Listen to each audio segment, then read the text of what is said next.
Corruption alert, cronyism alert. Dow Chemical makes a lot of money from chloropyrifos, diazinon, and malathion. Okay, there are a couple of problems for Dow Chemical, though. Chlorpyrifos, do you have any idea how to say that? Oh, geez. Chlorpyrifos? This is tough. Chlorpyrifos? I don't know. Chloropyrifos. Chloropyrifos. I think you're putting an extra O in there based on my reading not? of it, but why not at this point? Just throw in whatever vowels you want. Chlorpyrifos was originally derived from a nerve gas developed by Nazi Germany. That sounds bad. That's not actually the biggest problem for Dow Chemical, which says a lot. Studies by federal scientists have found that chlorpyrifos, diazinon, and malathion are harmful to almost 1,800 critically threatened or endangered species. That's bad news. However, there's some good news on the horizon for Dow Chemical. First of all, the EPA, which would normally be charged with or tasked with dealing with this, is now run by a climate change skeptic, very friendly to companies like Dow Chemical. His name is Scott Pruitt.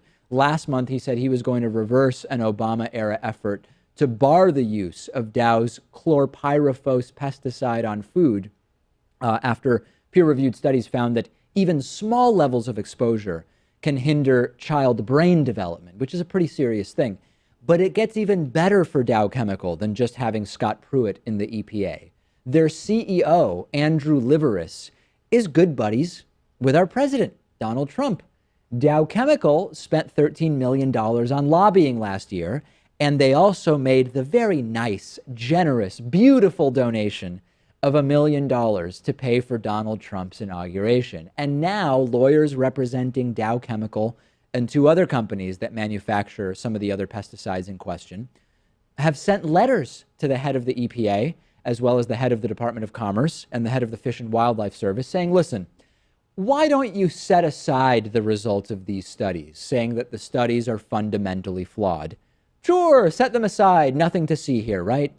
I love to see their critiques as to why these studies are flawed, if they're going after the methodology or if they want to propose one of their own studies, because just to ask them to put it aside makes it seem as though, yeah, that's actually true what they have to say, but we don't want the public to hear about it. They do have some studies they funded, which, very surprising, I know, show that these chemicals are far less damaging than the nonpartisan studies showed them to be. What's the solution to this, though? I mean, there's no simple or narrow solution. We obviously need total campaign finance reform, but that alone isn't going to fix the broader issue. We need stricter ethics rules. We need stricter conflict of interest rules, but that's not going to be enough.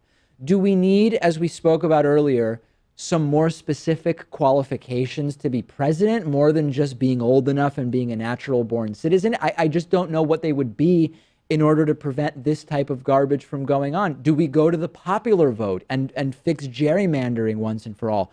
None of these ideas that I'm presenting individually would solve the rampant crony corruption that we have, but maybe altogether they would. All of those things sound nice, but it would also just be great to have an environmental protection agency that protects the environment and looks out for the public and for wildlife and actually tries to restrict corporations from doing whatever they want. It's such a problematic and huge issue that it's difficult to even get my mind around how much would need to change to fix the corruption that is just inherent in our system. And on our Reddit discussion forum, on our Facebook page, people talk about issues of corruption a lot. And it's just such a monster. And at the bottom of it, Pat, why would the people who use the current system to get into power fundamentally change it? That seems like they're acting against their own best interests, which our elected officials rarely do. Right, it's one of those things that you'll never be able to solve completely, but that doesn't mean that you can't take active measures to curb it, right? Yeah, I guess, although we don't see much of an impetus for anybody doing that as well. Sad. Low energy and sad, I would say.